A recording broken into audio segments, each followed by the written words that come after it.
मान्यवर जी, अरावली के बारे में क्या लिखें। प्रारंभ भी अरावली है और अंत भी अरावली है। ज़िंदगी की शुरुआत भी वहीं से है और अंत भी अरावली पे है। अरावली के बारे में 20 नवंबर 2025 में जो न्यायालय ने आदेश दिया था कि 100 मीटर वाली जो पहाड़ियाँ होंगी उसको अरावली माना जाएगा, उसका पूरे देश के अंदर देखिए किस तरह व्यापक रूप से इसका विरोध हुआ।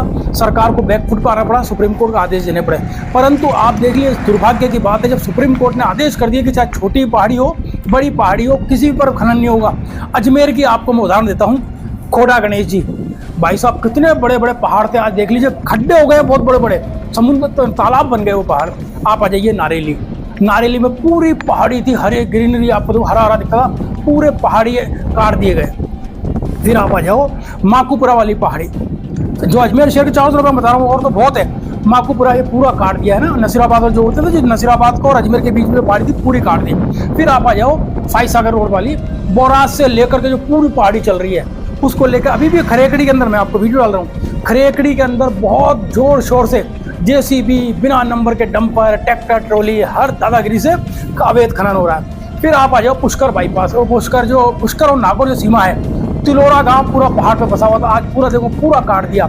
जो बाटी घाटी के जो हमारे नागौर को और अजमेर को जो बीच में जो है उसको पूरा काट दिया। ऐसी ही ना जाने कितनी पहाड़ियों को इन अवैध खनन माफियाओं ने, विभाग के अधिकारियों की मिली भगत से, इन भ्रष्ट अधिकारियों ने अपने परिवार का पेट पालने के लिए, आपके हमारे बच्चों के लिए, आने वाले भविष्य के लिए पूरा इस ग्रीन बेल्ट को खत्म कर दिया, पहाड़ को खत्म कर दिया, जो वातावरण था ऑक्सीजन वाला वातावरण उसको खत्म कर दिया इन भ्रष्ट अधिकारियों ने। मैंने इस बारे में मुख्यमंत्री जी को संपर्क पोर्टल पर जब शिकायत करी तो देखिए मेरे पास फोन आया और उन लोगों ने क्या कहा कि ये एडीए की जमीन में आ रहा है, हम इस पर कार्रवाई नहीं कर सकते। अरे मान्यवर जी, ये तो अंधे को भी दिख जाए कि खनन विभाग की जमीन है या एडीए की जमीन है, और एडीए वाले कहते हैं ये माइनिंग वालों की है। इस चक्कर में ये दोनों की कोई सेटिंग है, ये चाहते ही नहीं है कि कार्रवाई हो, अपने पास पैसे पहुंचते रहे, हम भी खाएं तुम भी खाओ, दोनों डिपार्टमेंट जम के खा रहे हैं, चाहे वो एडीए विभाग हो चाहे वो खनन विभाग हो। वो एडीए वाले खनन पर डाल देते हैं, खनन वन विभाग की जमीन है, कभी वो कहते हैं खनन विभाग की जमीन है माइनिंग की, कभी कहते हैं एडीए की जमीन। अरे जमीन किसी की भी हो उसको तो रुकवाइए आप। आज भी बहुत तेजी से अवैध खनन हो रहा है, और इस खनन के लिए यहाँ के माइनिंग इंस्पेक्टर, जो माइनिंग अधिकारी है, उसको यही पता नहीं कि कहाँ पे खनन हो रहा है। अरे मान्यवर, आप किसी को भी भेज दो, 24 घंटे खनन चल रहा है और आपको नहीं दिखे तो मैं रविवार को, अभी 2 दिन पूर्व मैं उस रोड से निकला था, मैंने पूरा वीडियो बनाया करीबन 3 मिनट का, करीबन 4 किलोमीटर के अंदर खनन हो रहा है।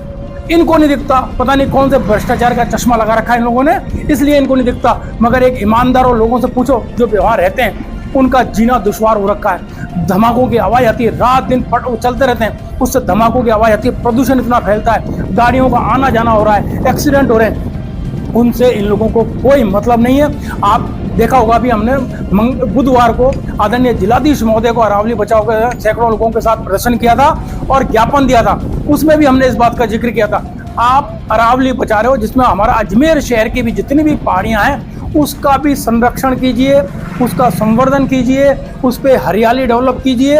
वन विभाग इतना बड़ा डिपार्टमेंट है, करोड़ों रुपए तनख्वाह मिलती है इन लोगों को, यहाँ वृक्षारोपण कीजिए, इसको आप बचाइए। तो उसको लेकर के मैं आपके चैनल के माध्यम से मुख्यमंत्री जी से, वन मंत्री जी से और जिलाधीश और खनन मंत्री से निवेदन करना चाहता हूँ कि अजमेर की जितनी भी अरावली पहाड़ की पर्वतमाला हैं उनको बचाया जाए, और पूरे अरावली पर्वत को बचाना चाहिए। ये हमारा प्रारंभ भी है और अंत भी है। आज आपको पर्यावरण से जुड़ी जो बात है वो अरावली बचाओ आंदोलन के तहत बची है, देखते हैं प्रशासन और सिस्टम इस पर क्या कार्रवाई करता है, हमें क्या देखने को मिलता है। आपका नाम? शैलेश गुप्ता, प्रदेश अध्यक्ष मानव अधिकार परिषद वरिष्ठ कांग्रेस नेता।